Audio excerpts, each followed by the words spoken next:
कि राजस्थान को 4 भौतिक प्रदेशों में बांटा गया है, जिसमें नंबर 1 पश्चिमी मरुस्थलीय प्रदेश, पश्चिमी मरुस्थलीय प्रदेश, पश्चिमी मरुस्थलीय प्रदेश। नंबर 2 अरावली पर्वतीय प्रदेश, अरावली पर्वतीय प्रदेश, अरावली पर्वतीय प्रदेश। नंबर 3 पूर्वी मैदानी प्रदेश, पूर्वी मैदानी प्रदेश। नंबर 4 दक्षिणी पूर्वी पठारी प्रदेश, दक्षिणी पूर्वी पठारी प्रदेश।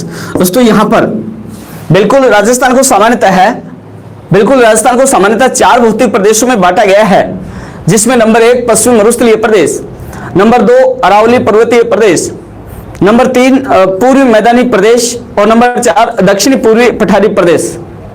दोस्तों बिल्कुल हाँ बिल्कुल यहां पर दोस्तों मैं आपको बता देता हूं कि पश्चिमी मरुस्थलीय प्रदेश, पश्चिमी मरुस्थलीय प्रदेश राजस्थान के भौतिक प्रदेशों का वर्गीकरण किस विद्वान ने वर्गीकरण किया, किस विद्वान ने कितने भागों में इसको बांटा है।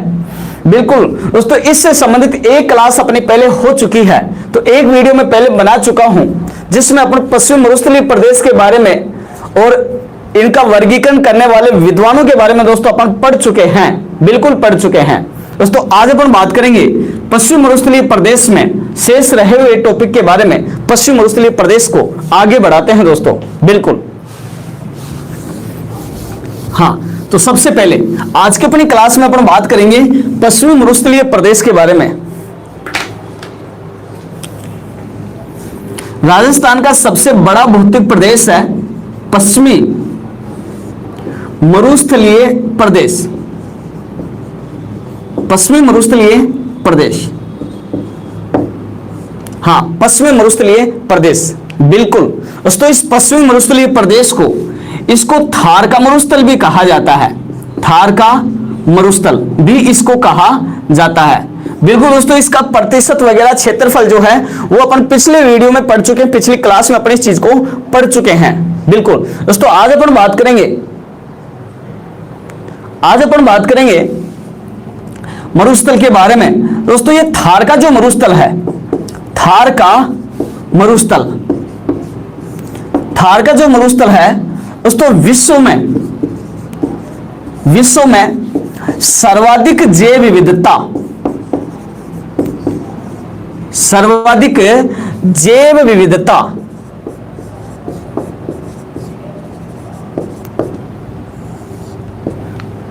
व सर्वाधिक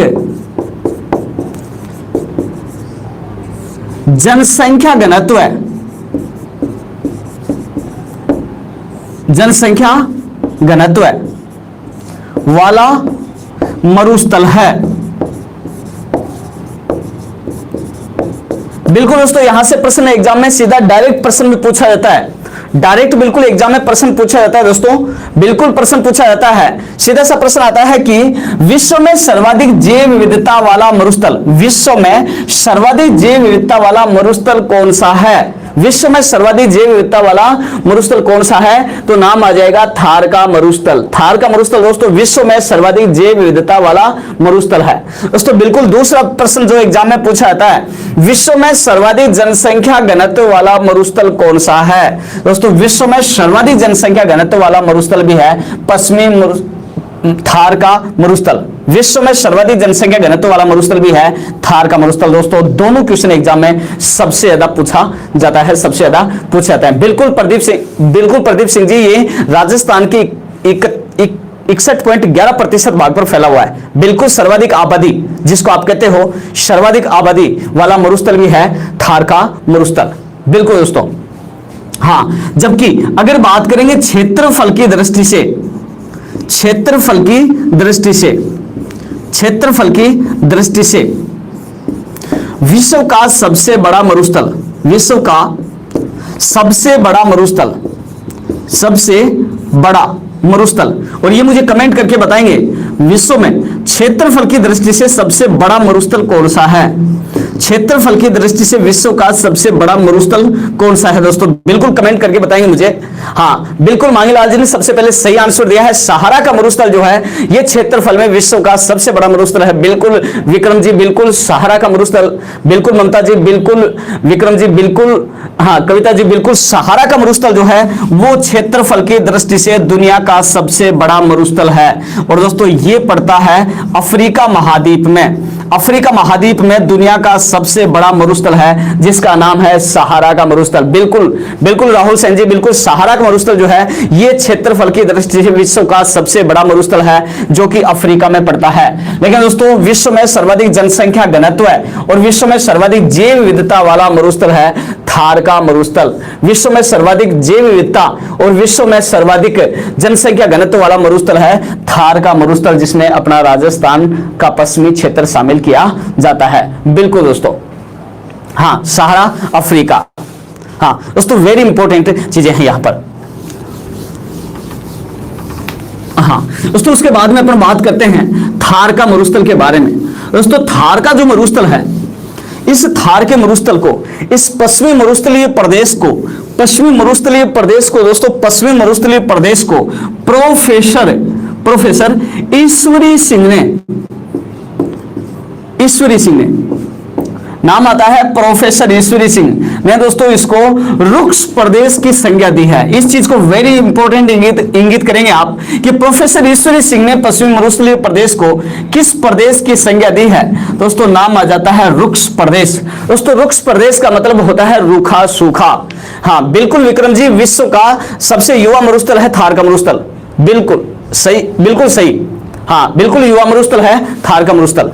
तो एक बार दोबारा से देखेंगे, प्रोफेसर ईश्वरी सिंह ने क्या नाम दिया है? तो नाम आएगा रुक्ष प्रदेश। दोस्तों सबको पता होगा जहां आज पश्चिमी मरुस्थलीय प्रदेश है वहां प्राचीन काल में टेथिस सागर विद्यमान था। बिल्कुल कौन सा सागर विद्यमान था? तो नाम आता है टेथिस सागर विद्यमान था। दोस्तों मुझे यहां पर बताएंगे आप, हाँ कमेंट करके बताएंगे टेथिस सागर के अवशेष, टेथिस सागर के अवशेष जो पश्चिमी राजस्थान में देखे गए हैं कौन कौन से हैं?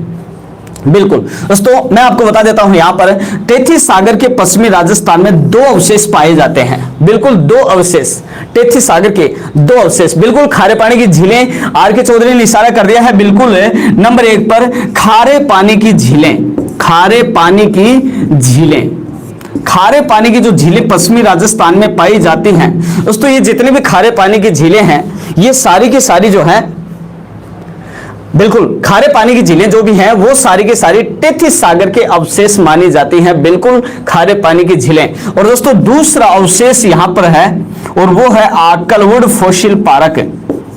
Akal wood fossil park, Akal wood fossil park. दोस्तों ये भी टेथिस सागर का अवशेष, आकलवुड फॉसिल पार्क।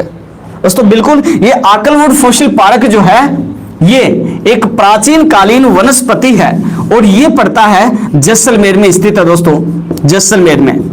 हाँ बिल्कुल दोस्तों जैसलमेर के आकल गांव में प्राचीन कालीन कुछ जीवाश्म मिले हैं, वनस्पति के कुछ जीवाश्म मिले हैं और उन जीवाश्म को देख करके वनस्पति, उन पेड़ों को देख करके अनुमान लगाया जाता है कि शायद यहां पर पहले प्राचीन काल में कोई बड़ा सागर हुआ करता था। बिल्कुल हाँ बिल्कुल। और दोस्तों हाँ ये जो वनस्पति यहां पर पाई जाती है दोस्तों, उस वनस्पति का नाम है, ये वनस्पति है दोस्तों जुरेसिक काल की, जुरेसिक काल। दोस्तों बिल्कुल जुरेसिक काल यानी कि 18 करोड़ वर्ष पूर्व, 18 करोड़ वर्ष पूर्व, बिल्कुल जुरेसिक काल में 18 करोड़ साल पहले की वनस्पति यहां पर पाई जाती है।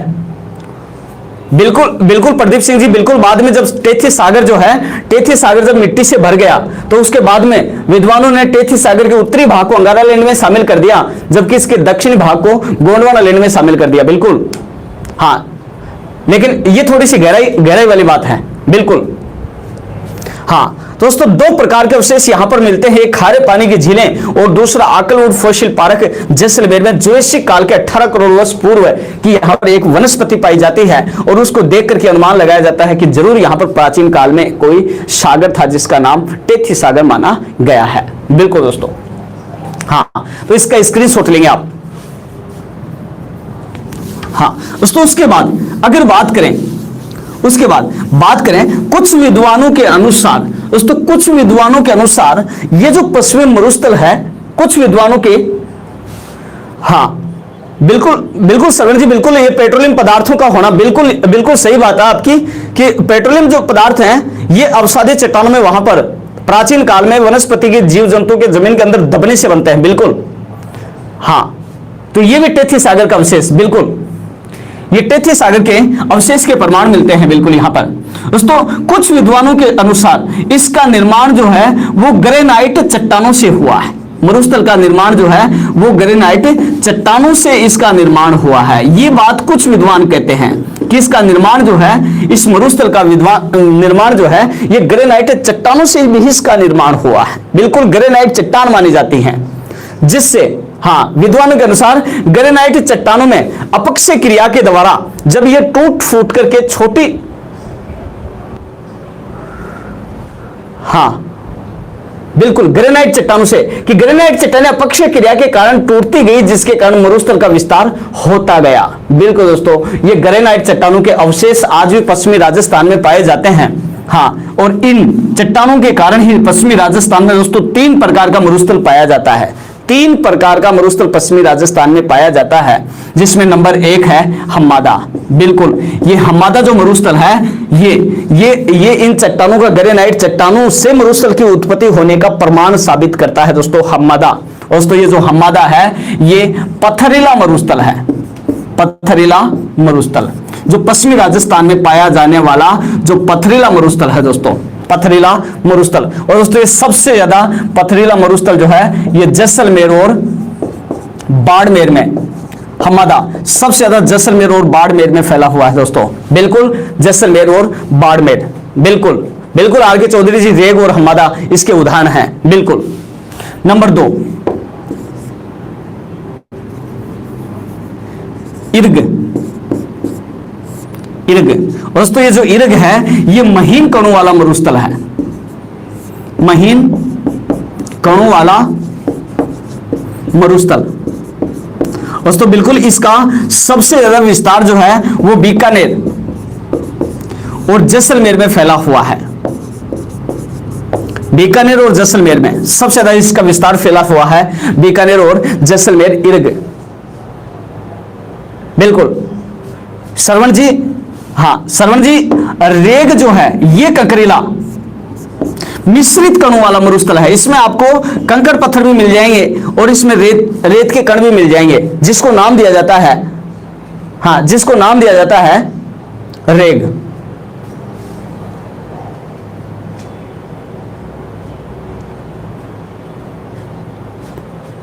हाँ बिल्कुल, रेग जो है ये मिश्रित कणों वाला मरुस्थल है, मिश्रित कणों वाला मरुस्थल, जिसको दोस्तों रेग की संज्ञा दी गई है। और यह सबसे ज्यादा फैला हुआ है जोधपुर,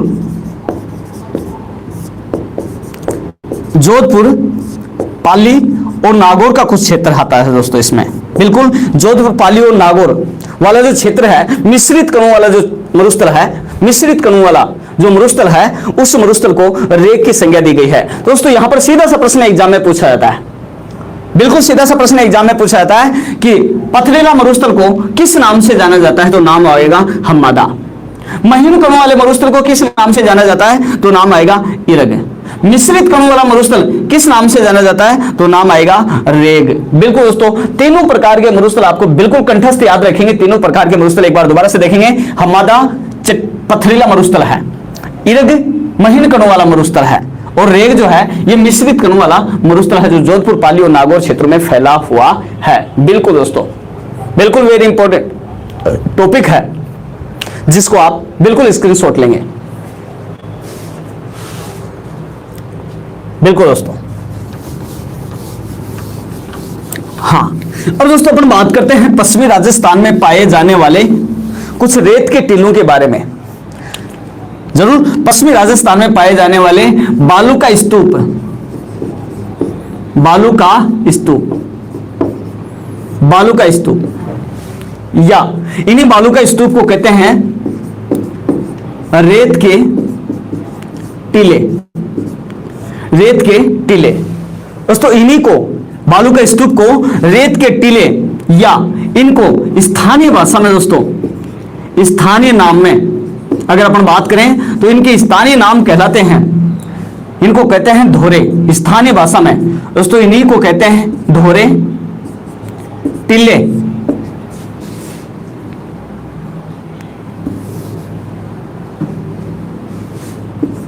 टिल्ले,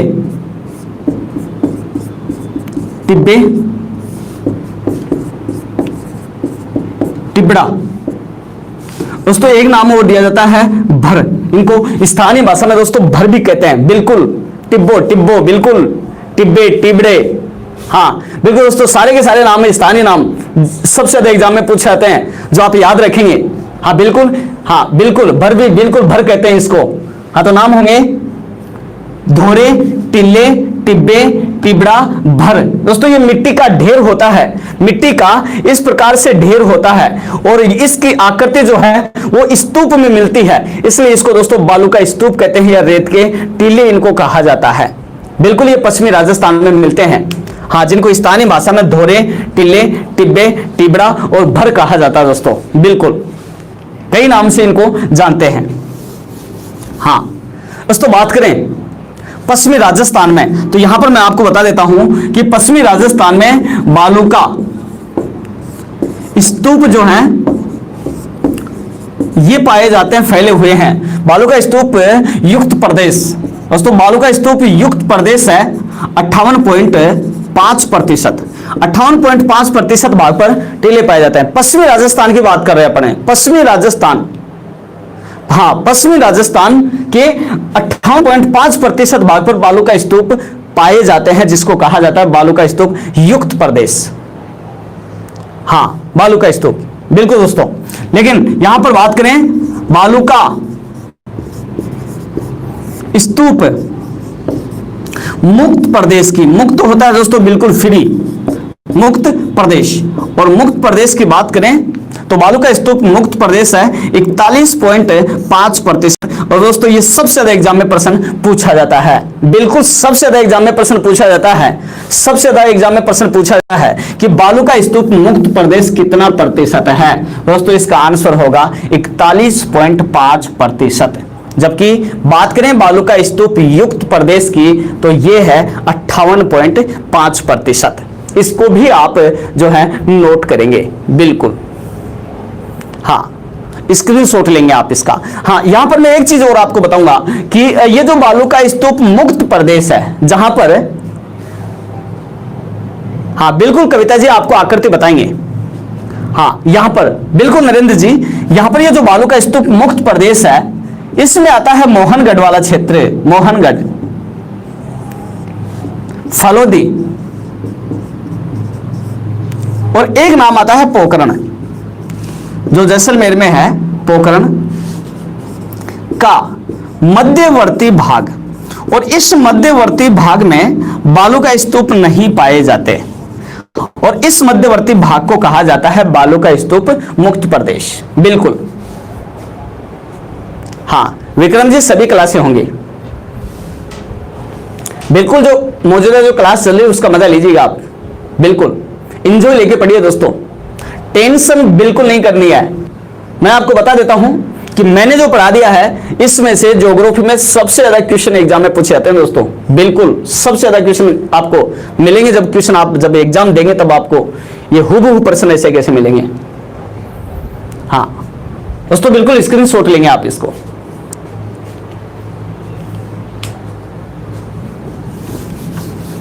उसके बाद में बात करते हैं बालू का स्तूप की।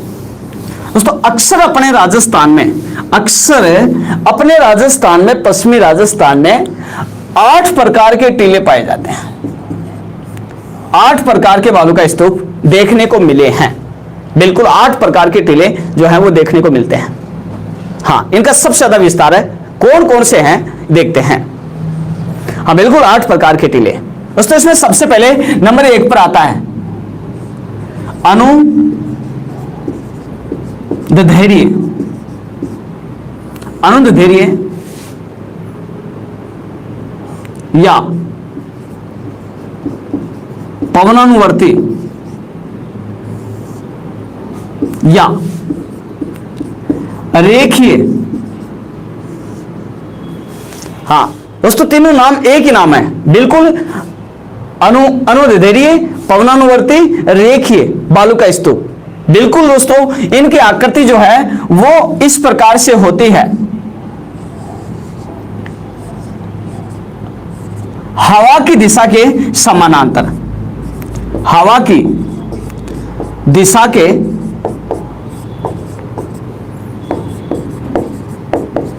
समानांतर।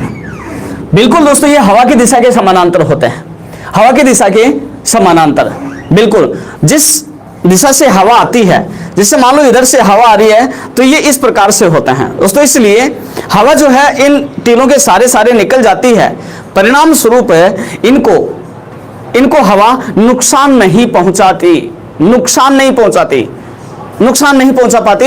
इसलिए दोस्तों इन्हीं टीलों को कहा जाता है स्थायी गहरे, स्थायी गहरे। बिल्कुल तथा इन्हीं को कहा जाता है पवनानुवर्ती।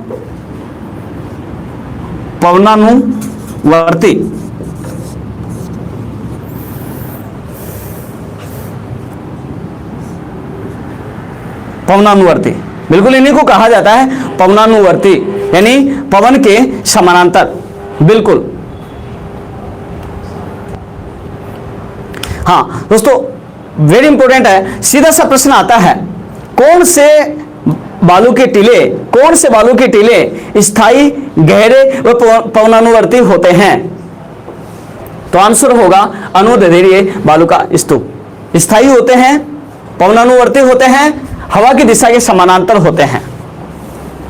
हाँ नंबर 2 पर बात करते हैं। नंबर 2 नाम आता है अनुप्रस्थ। अनुप्रस्थ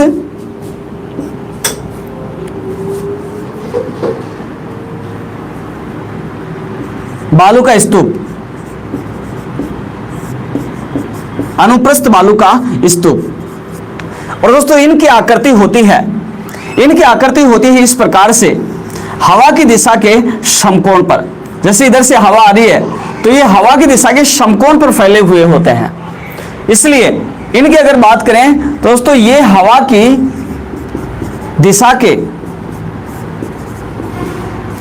समकोण, आड़े, तिरछे,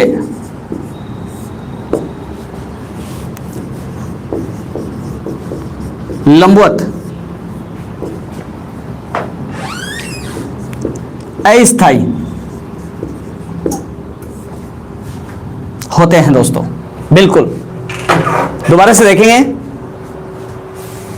देखेंगे।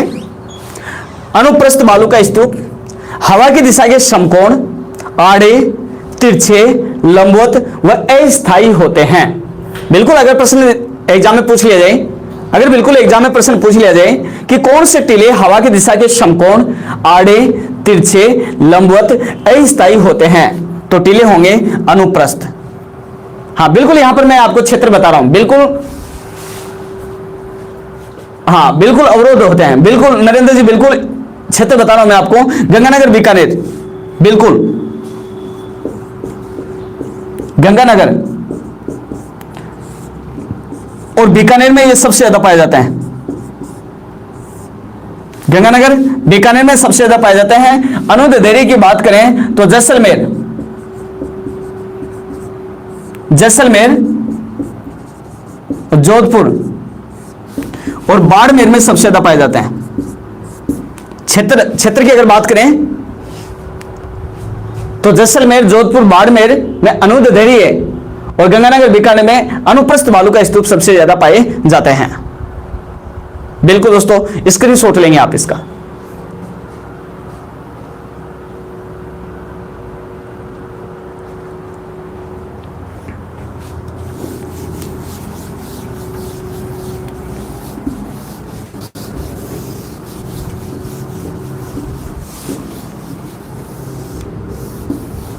इसके बाद में बात करते हैं नंबर 3। दोस्तों नंबर 3 पर जो टीला होता है नाम है बरखान। बरखान दोस्तों, ये जो बरखान होते हैं, बरखान जो होते हैं ये अर्धचंद्राकार, अर्धचंद्राकार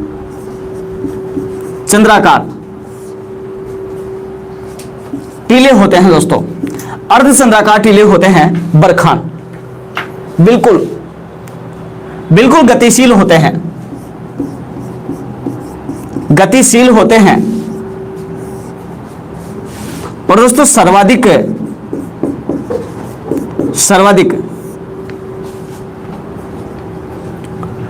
खतरनाक होते हैं दोस्तों, सर्वाधिक खतरनाक माने गए हैं।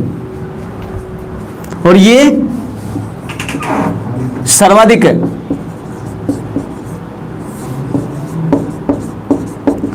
मरुस्थलीकरण, सर्वाधिक मरुस्थलीकरण के लिए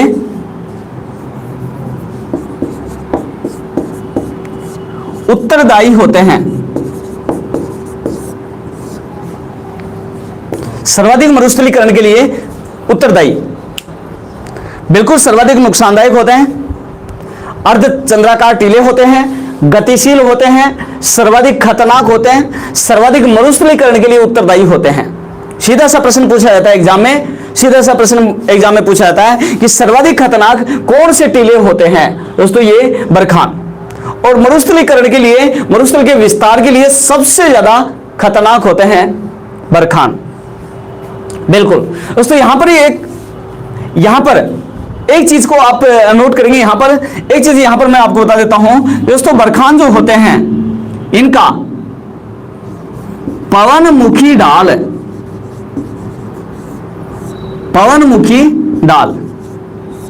मंद तथा पवन विमुखी डाल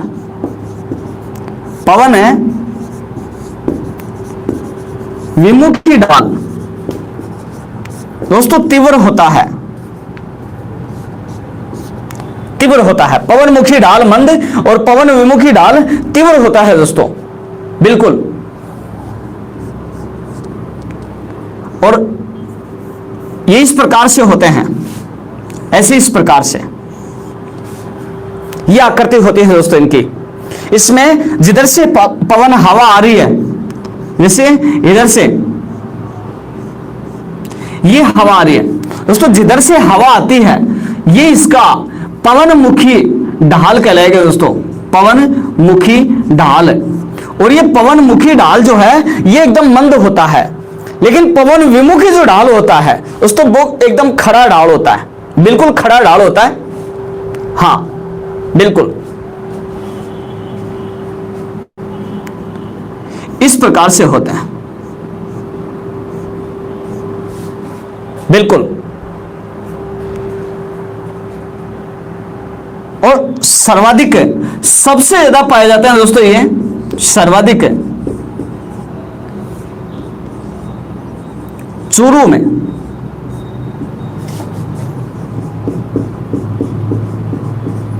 नागौर और जैसलमेर के क्षेत्रों में सबसे ज्यादा पाए जाते हैं। चूरू, नागौर, जैसलमेर में। हाँ दोबारा से देखेंगे, एक बार फिर से इनको दोहराएंगे। बरखान, इनकी आकृति होती है अर्धचंद्राकार, टीले होते हैं, गतिशील होते हैं, सर्वाधिक खतरनाक होते हैं और सर्वाधिक मरुस्थलीकरण के लिए उत्तरदायी होते हैं। पवनमुखी ढाल मंद होता है, पवन विमुखी ढाल तीव्र होता है। ऐसे इस प्रकार से पवनमुखी ढाल मंद और पवन विमुखी ढाल तिवर, और सर्वाधिक पाए जाते हैं चूरू, नागौर और जैसलमेर में। बिल्कुल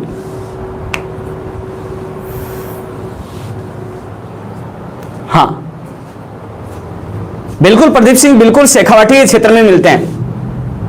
बिल्कुल क्षेत्र की बात करोगे तो बिल्कुल शेखावाटी क्षेत्र में मिलते हैं ये। चूरू जिसमें सीकर झुंझुनू भी आता है, शेखावाटी प्रदेश में। हाँ, स्क्रीनशॉट लेंगे आप इसका।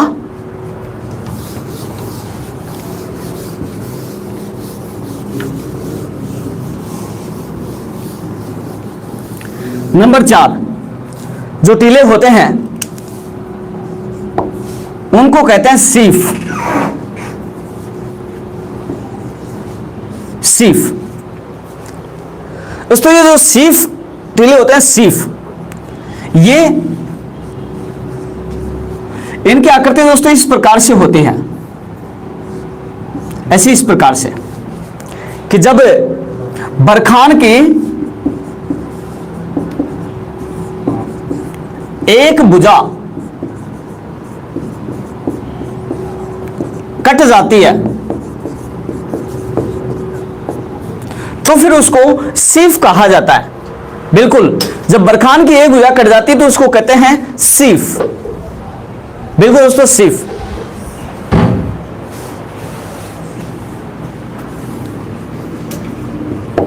एक नाम आता है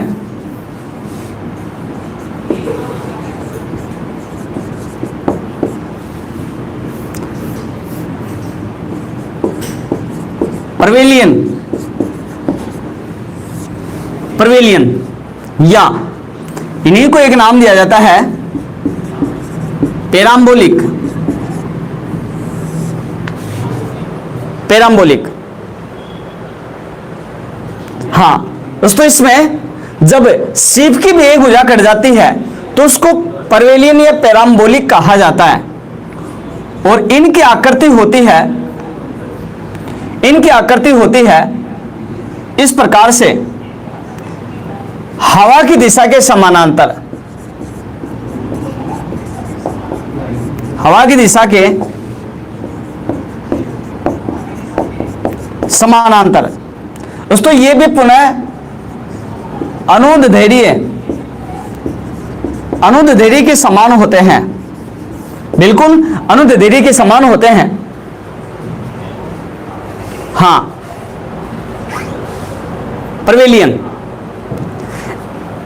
हवा की दिशा के समानांतर। बिल्कुल शारदा जी। उसके बाद में नंबर 6,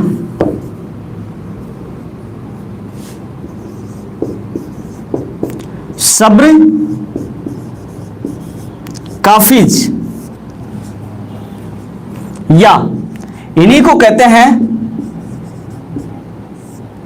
नेब खां। सब्र काफिज या नेब खां, सब्र काफिज या नेब खां। दोस्तों ये सब्र काफिज या नेब खां जो हैं, ये छोटी छोटी झाड़ियों के सारे, छोटी छोटी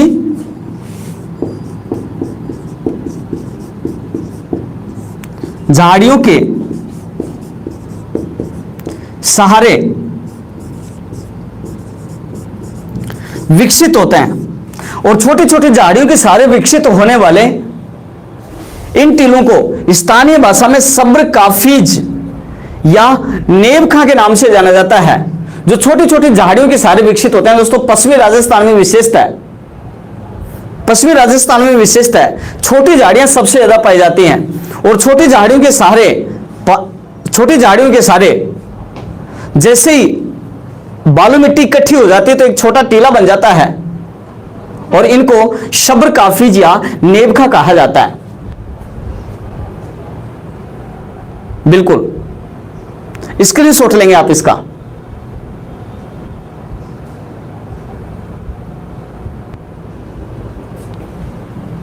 बिल्कुल दोस्तों,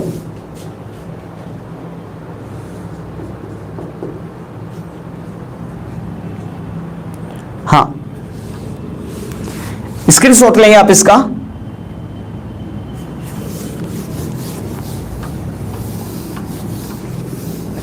उसके बाद में दोस्तों नंबर 7 पर बात करें तो तारा स्तूप। तारा स्तूप दोस्तों इनकी आकृति तारे के समान होती है,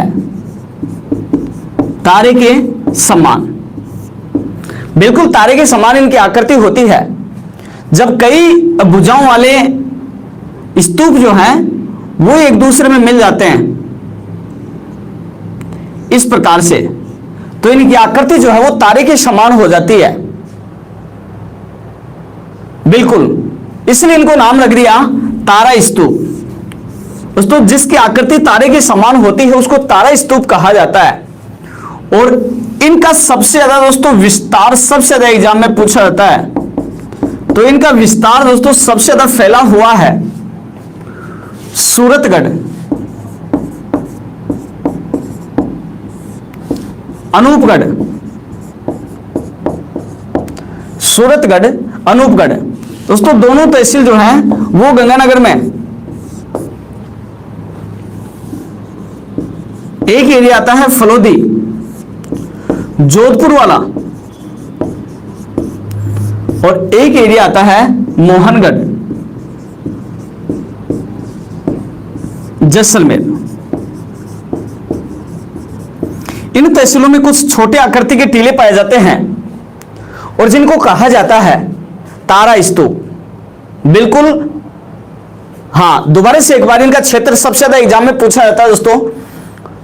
फर्स्ट ग्रेड में एक बार पूछा गया था, 2015 वाली जो फर्स्ट ग्रेड एग्जाम हुई उसमें पूछा गया था कि तारा स्तूप सर्वाधिक किस क्षेत्र में पाए जाते हैं।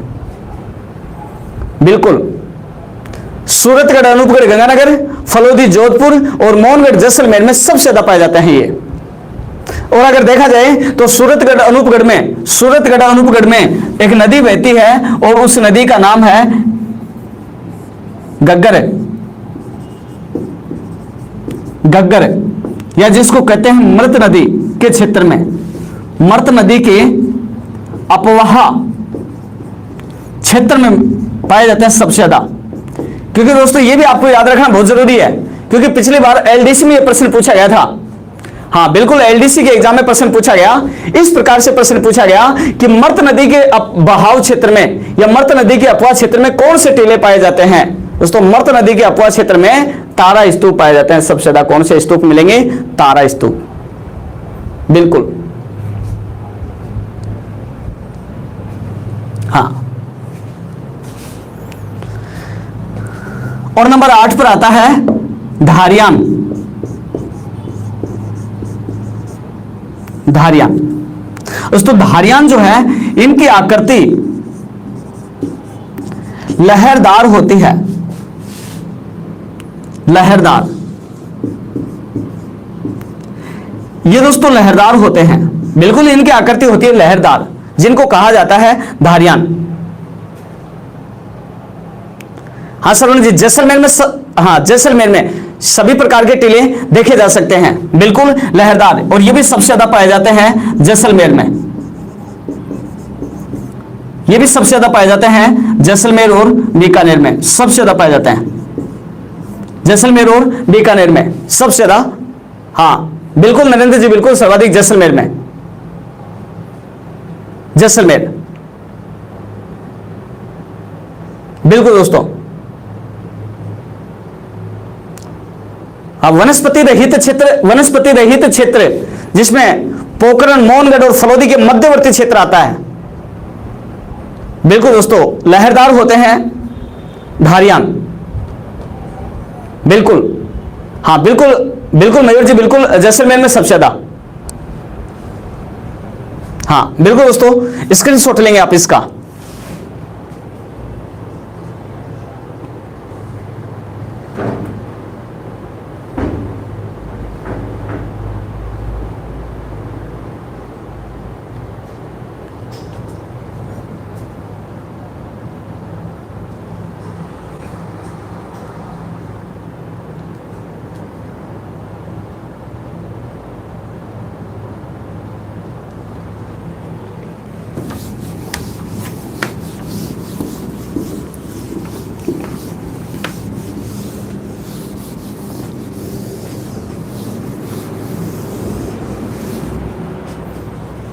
अब दोस्तों इसके बाद में अपन बात करते हैं पश्चिमी राजस्थान में।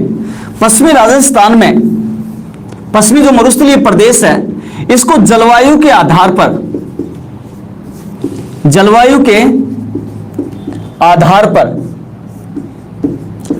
दो भागों में बांटा गया है। जलवायु के आधार पर दोस्तों इसको दो भागों में बांटा गया है। अगर जलवायु देखा जाए,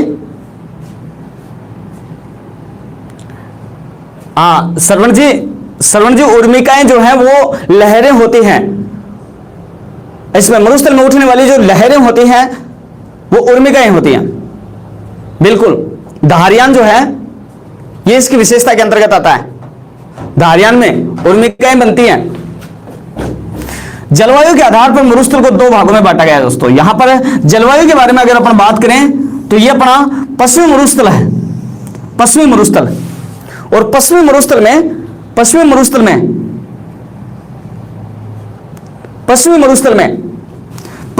में एक 25 सेंटीमीटर समवर्षा रेखा है दोस्तों। एक समवर्षा रेखा जिसकी मैं बात करूं 50 सेंटीमीटर समवर्षा रेखा, 50 सेंटीमीटर समवर्षा रेखा राजस्थान को दो भागों में बांटती है। याद रखना, 50 सेंटीमीटर समवर्षा रेखा राजस्थान को दो भागों में बांटती है दोस्तों। 50 सेंटीमीटर समवर्षा रेखा राजस्थान को दो भागों में बांटती है। 50 सेंटीमीटर समवर्षा रेखा, हाँ बिल्कुल श्रवण जी, शुष्क और अर्धशुष्क।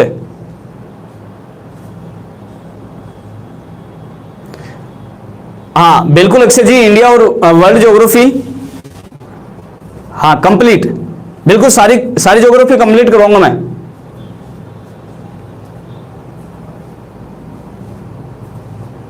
बिल्कुल दोस्तों, 50 सेंटीमीटर समवर्षा रेखा राजस्थान को दो भागों में बांटती है दोस्तों। राजस्थान को दो भागों में बांटती है 50 सेंटीमीटर समवर्षा रेखा, जिसके पश्चिम में पश्चिमी मरुस्थल है, ये मरुस्थल है। और यहां पर 25 सेंटीमीटर समवर्षा रेखा है, 25 सेंटीमीटर समवर्षा रेखा। अगर इसको मिली बार में करेंगे तो 250 हो जाएगा। ये गगन सहवाग राजस्थान और पाकिस्तान को अलग करने वाली समवर्षा रेखा। क्या पूछ रहे, ये प्रश्न है आपका दोस्तों। मैं आपको बता देता हूं कि यहां पर मेरे साथ और श्रीराम टीम के साथ जुड़ने का आपका मुख्य उद्देश्य, लक्ष्य जो है वो पढ़ना है। हाँ दोस्तों, यहां पर मैं आपको बता देता हूं कि बिल्कुल मन लगा करके आप पढ़ेंगे। अगर यहां से रिलेटेड अगर आपको कोई प्रश्न दिमाग में आ रहा है तो बिल्कुल आप दोस्तों क्वेश्चन बीच में पूछ सकते हो, उसका मैं भरपूर कोशिश करूंगा तुरंत जवाब देने का, बिल्कुल। लेकिन यहां पर मैं आपको बता देता हूं दोस्तों एक बार कि ये रिक्वेस्ट आप सभी के लिए कि एक बिना फालतू जो कमेंट है वो ना करें। अगर फालतू कमेंट अगर किसी स्टूडेंट ने करने की कोशिश की दोस्तों, मैं आपको बता देता हूं कि कुछ स्टूडेंट जो है वो अलग कमेंट करते हैं। तो मैं आपको बता देता हूं, हमारी जो टीम है वो उसको हमेशा के लिए उस स्टूडेंट को ब्लॉक कर देगी, बिल्कुल। उसके बाद में न तो आप हमारे साथ जुड़ पाओगे और बिल्कुल आपका उद्देश्य जो है वो भी पूरा नहीं हो पाएगा, बिल्कुल दोस्तों। तो थोड़ा सा ध्यान रखें। अरे बिल्कुल गगन सहवाग जी, फालतू नहीं है, लेकिन पाकिस्तान से अपना क्या मतलब है? यहां पाकिस्तान और राजस्थान के समवर्षा रेखा, पाकिस्तान की कौन बताएगा अपने को?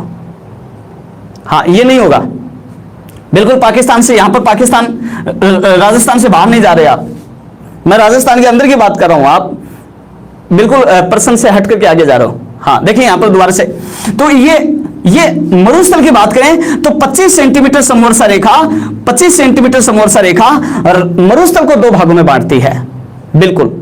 अब दोस्तों यहां पर आप देखेंगे कि इसके इस साइड में ये 25 सेंटीमीटर समवर्षा रेखा जो है, इसके पश्चिम में ये जो मरुस्थल है दोस्तों, इसको कहते हैं शुष्क मरुस्थल, शुष्क मरुस्थल। और इधर वाला जो मरुस्थल है इसको कहा जाता है अर्ध शुष्क मरुस्थल, अर्ध शुष्क मरुस्थल। तो इसको दो भागों में बांटती है, शुष्क मरुस्थल, अर्ध शुष्क मरुस्थल। शुष्क मरुस्थल और अर्ध शुष्क मरुस्थल 25 सेंटीमीटर समवर्षा रेखा और मरुस्थल को दो भागों में बांटती है। दोस्तों जलवायु के आधार पर मरुस्थल जो है वो दो प्रकार का होगा, एक शुष्क और एक अर्ध शुष्क। हाँ यहां पर आप देखना दोस्तों, इधर है, हाँ इधर वर्षा होती है 0 से 25 सेंटीमीटर और इधर वर्षा होती है 25 से 50 सेंटीमीटर, 25 से 50 सेंटीमीटर। तो शुष्क मरुस्थल और अर्ध शुष्क मरुस्थल, शुष्क मरुस्थल में वर्षा 0 से 25 सेंटीमीटर, अर्ध शुष्क मरुस्थल में वर्षा होती है 25 से 50 सेंटीमीटर। इनके बारे में बिल्कुल डिटेल से मैं आपको बता देता हूं। हाँ बिल्कुल गगन सेवक जी, बिल्कुल बिल्कुल यहां पर आप 0 से 20 तक बता सकते हैं, लेकिन फिक्स में 25 होगा क्योंकि 25 सेंटीमीटर समवर्षा रेखा इसको दो भागों में बांटती है। बिल्कुल, और इससे आगे हाँ पाकिस्तान में औसत वर्षा कितनी होती है, इससे अपने को न तो कोई मतलब है, हाँ यहां पर और न एग्जाम में पूछा जाता है, एग्जाम से रिलेटेड नहीं है। ऐसे तो दिमाग में कोई भी प्रश्न अपने उपज सकता है, लेकिन वो परीक्षा में भी तो आए, परीक्षा से भी उसका कोई संबंध हो। हाँ अब यहां पर मैं आपको बताऊंगा कि 25 सेंटीमीटर समवर्षा दो भागों में बांटती है, जिसमें नंबर 1 शुष्क मरुस्थल, नंबर 1 शुष्क मरुस्थल। दोस्तों इस शुष्क मरुस्थल के बारे में अगर अपन बात करें तो यहां पर औसत वर्षा होती है, सॉरी पहले मैं आपको विस्तार बता देता हूं इसका, शुष्क मरुस्थल का विस्तार। दोस्तों इसका विस्तार फैला हुआ है बाड़मेर में, जैसलमेर, बाड़मेर, जैसलमेर और पश्चिमी जोधपुर और बीकानेर, पश्चिमी जोधपुर और बीकानेर। दोस्तों बिल्कुल हाँ इन क्षेत्रों में फैला हुआ है शुष्क मरुस्थल। बिल्कुल बीकानेर, जैसलमेर, बाड़मेर और पश्चिमी जोधपुर, जोधपुर का पश्चिमी हिस्सा आता है। दोस्तों यहां पर औसत वर्षा होती है 0 से 25 सेंटीमीटर के बीच में।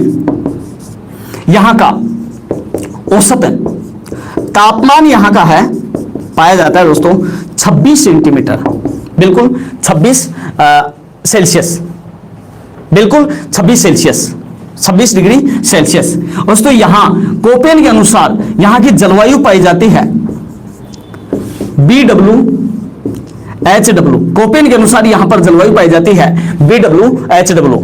दोस्तों यहां पर मैं आपको बता देता हूं कि BWHW का जो पूरा नाम है, ये अपन कोपेन का जलवायु वर्गीकरण पढ़ेंगे, वहां पर पढ़ेंगे।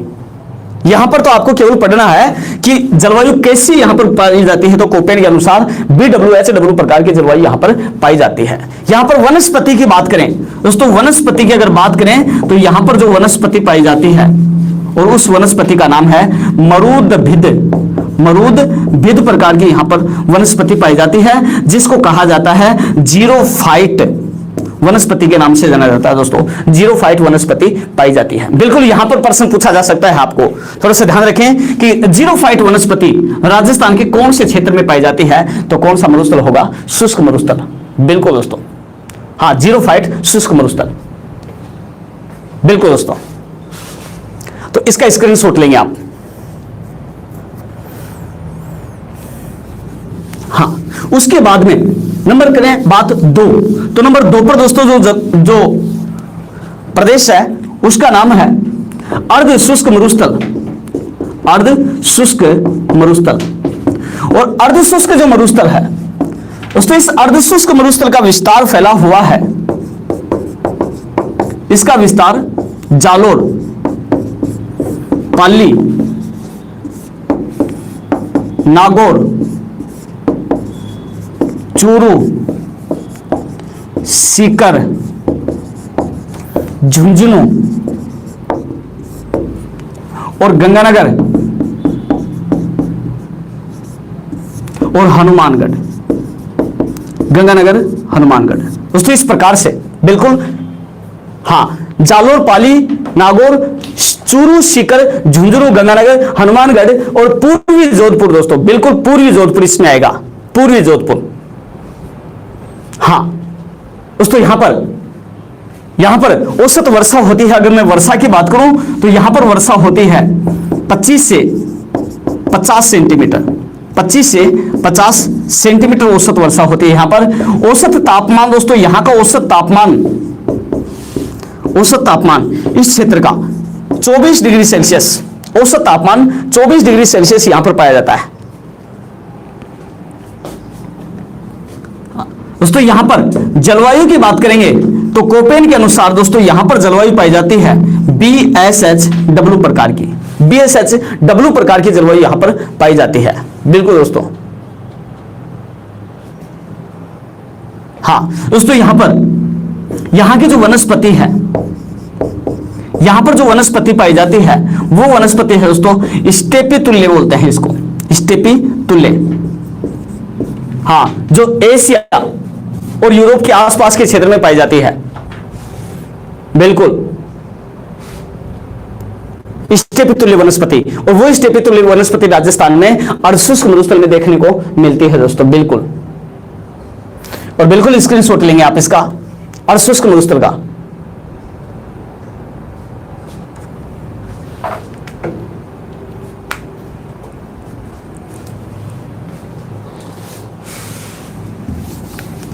बिल्कुल, यहां पर आप देखेंगे दोस्तों, ये जो अर्धशुष्क मरुस्थल है, अर्धशुष्क जो मरुस्थल है, अर्धशुष्क मरुस्थल, इसको पुनः